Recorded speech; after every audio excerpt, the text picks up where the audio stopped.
Hello YouTube, it's your boy Nathan coming to you to do another recap video. Today we are talking 90 Day Fiancé Happily Ever After Season 9 Episode 14. Play with matches, get burned. So we're just going to get on into it.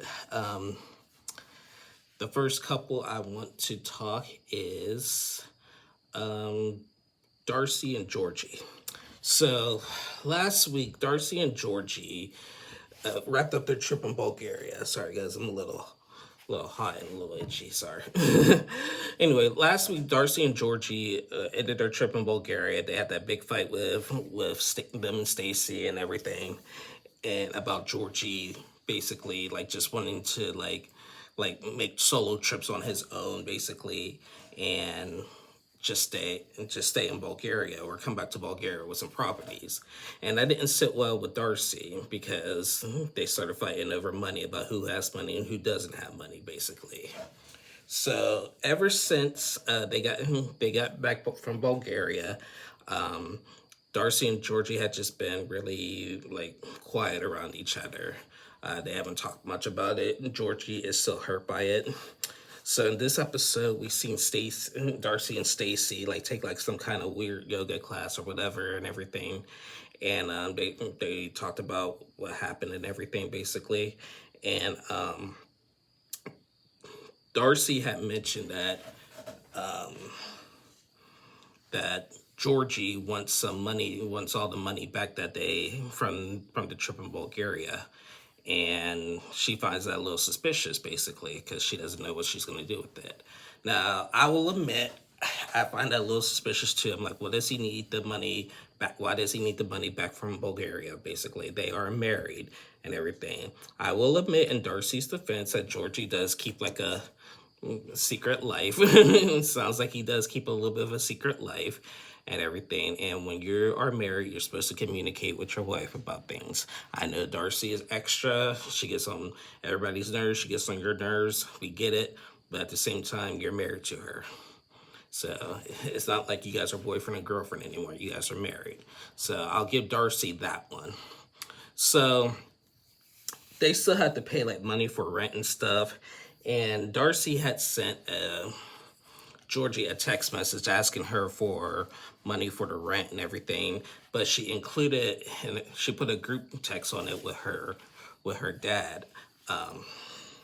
She said that basically with her, every time that Darcy needs Georgie to do something, she'll include her dad in a text message, on a group message, and he'll do it right away. Sounds a little bit manipulative, but okay. But Darcy said it works because, Georgie does respect Darcy's dad, but he doesn't respect her, basically. So, I don't know how I feel about that, basically.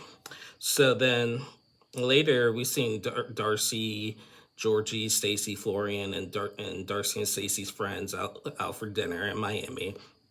And they talked about their trip in Bulgaria, basically, and everything. And one of Darcy's friends asked Georgie, did Darcy cover up for you and everything? And then Darcy had a little slight wardrobe malfunction and Georgie had to tell her to please just cover up because you don't want her stuff showing, basically, and everything. And her friend was not in agreement. She was like, well, it's Miami. We're in Miami. She could be more free with that. I'm like, I don't care if you're in Miami,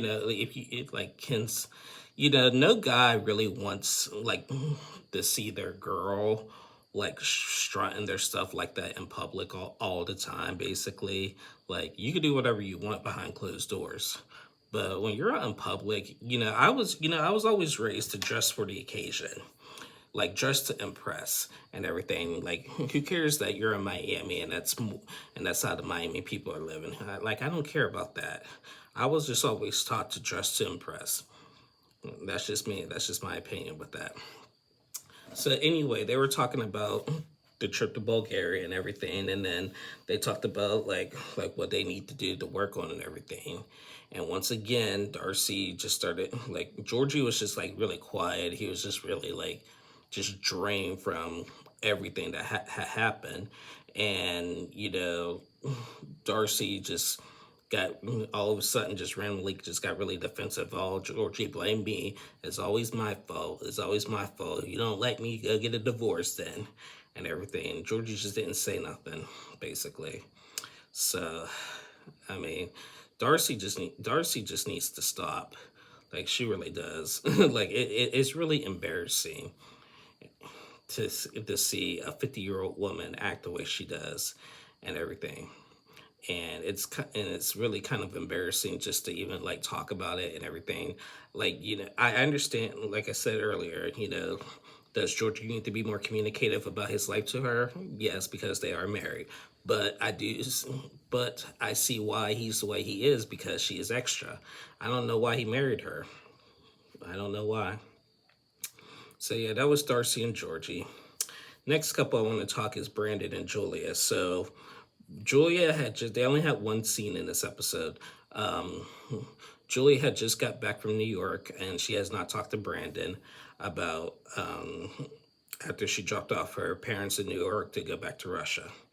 She come back and she's like, I had not talked to Brandon, but look, we're gonna go on this European journey.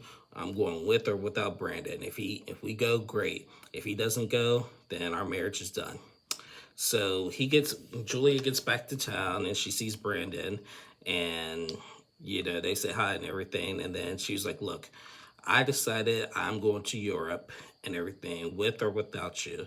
If you don't come, then our marriage is over. There's no way we could fix this.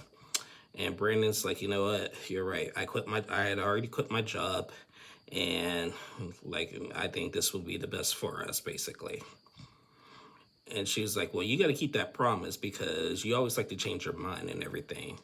She's like, yeah, I promise, and everything.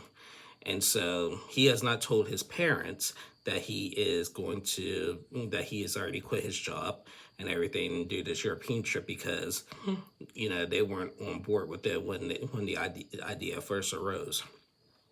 So judging by the previews of next week, he's going to tell his parents about it, and it's not going to go well.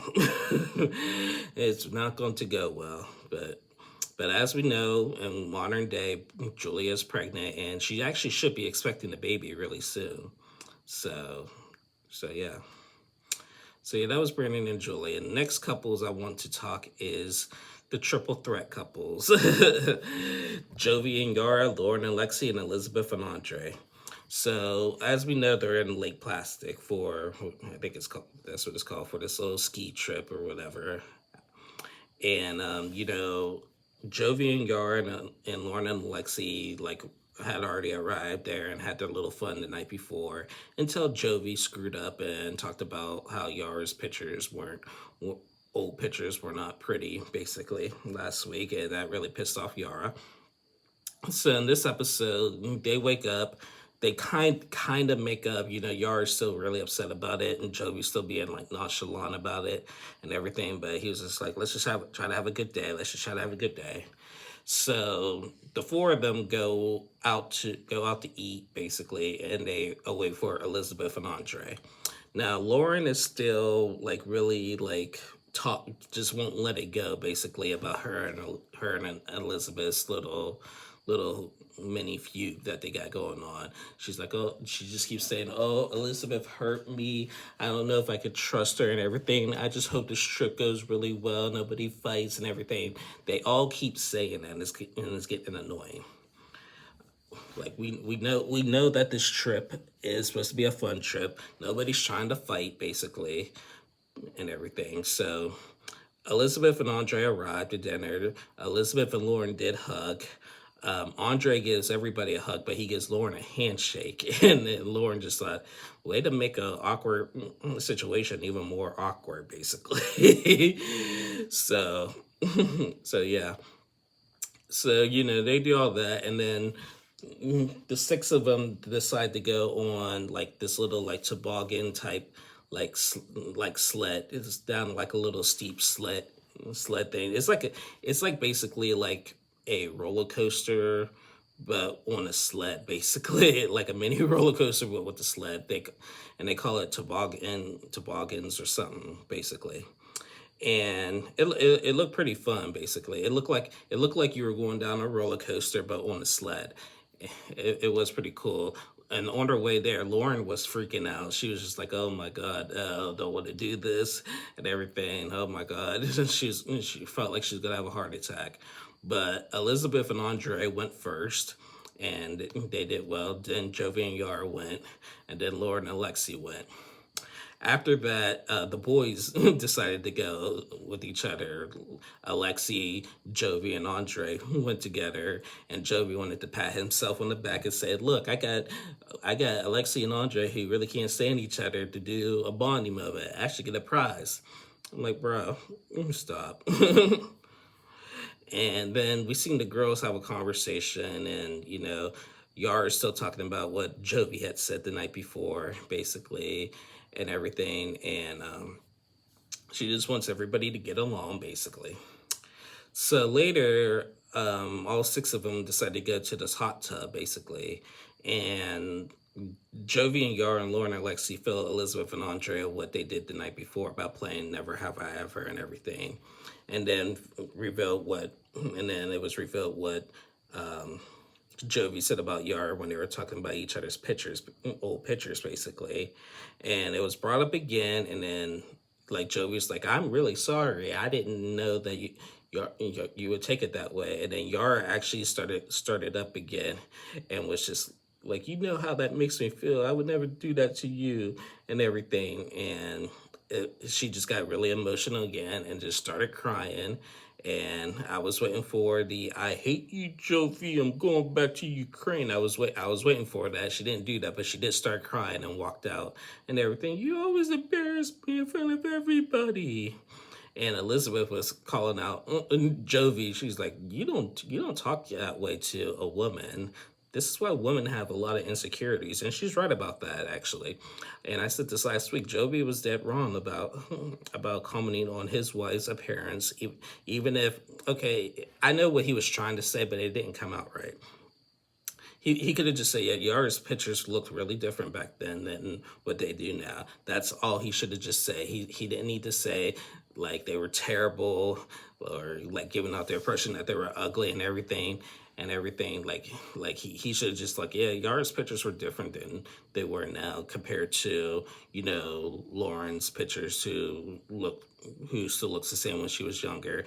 I still look the same as when I was younger. I gained a little weight, but my facial expressions and my face, I still look the same when I was younger."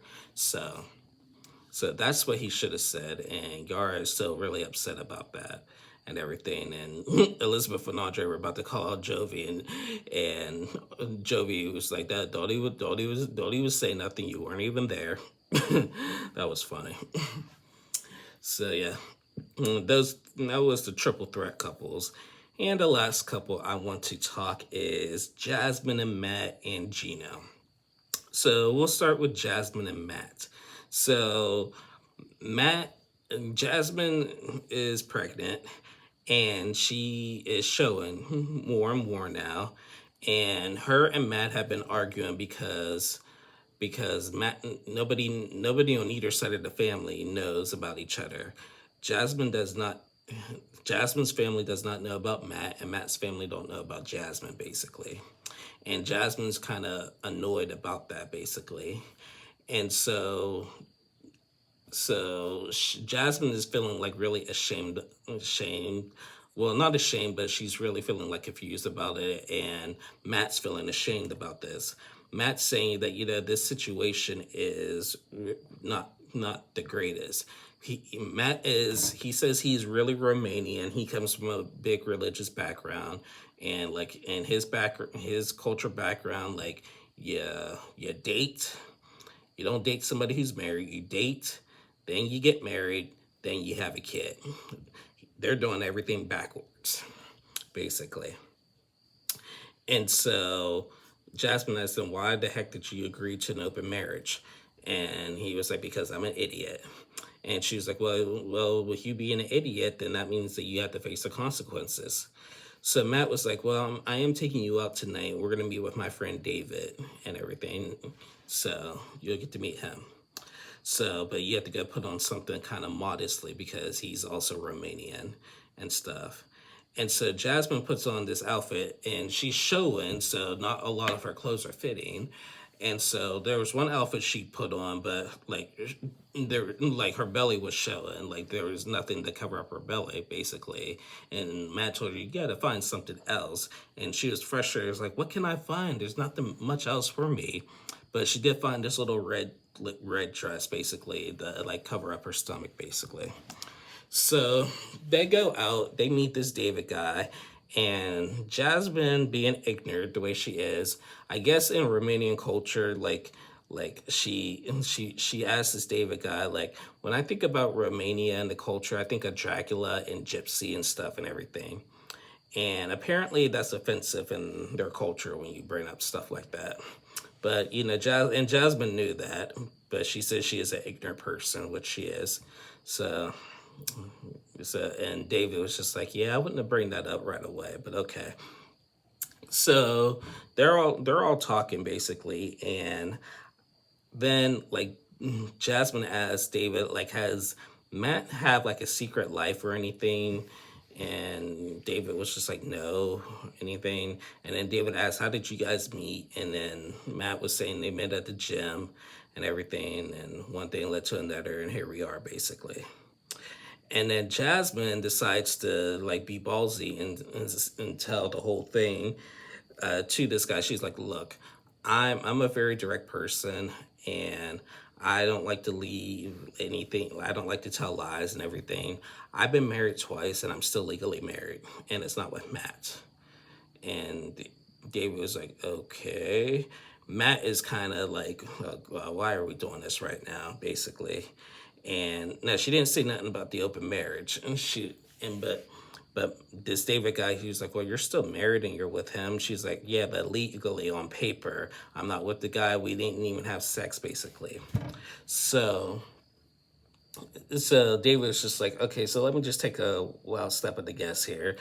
It seems to me like you're showing, and he's the father, right?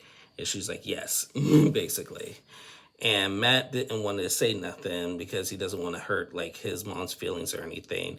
And he kept on making jokes, and he kept on saying, so David asked Matt, like, what is she to you? Like, this is my roommate, Jasmine. And Jasmine got mad. She's like, I'm not your roommate and everything. See, this is what I mean. He acts like this. He's really immature and everything. Like, it's a tie between him and Gino right now. Him and Gina's a tie. And he's like, this is my beautiful girlfriend, Jasmine, who I can't seem to make happy, basically. And she's like, there you go again, just making all them jokes. He can't be serious and everything. And David even told Matt, like, dude, you got to be serious. Like, come on, you got a kid on the way. You got to be serious. And Jasmine is like, oh, my God, I like David and everything. He agreed with me and everything and stuff. Even your friend is telling you to grow up, Matt, basically, and everything. But Matt's defense is that he is, like, even if he agreed to this open marriage, now he's feeling, like, bad about it seems like, because now he's getting the Jasmine rap, basically. And it's embarrassing. He's like, Jasmine wants to brag about it, and,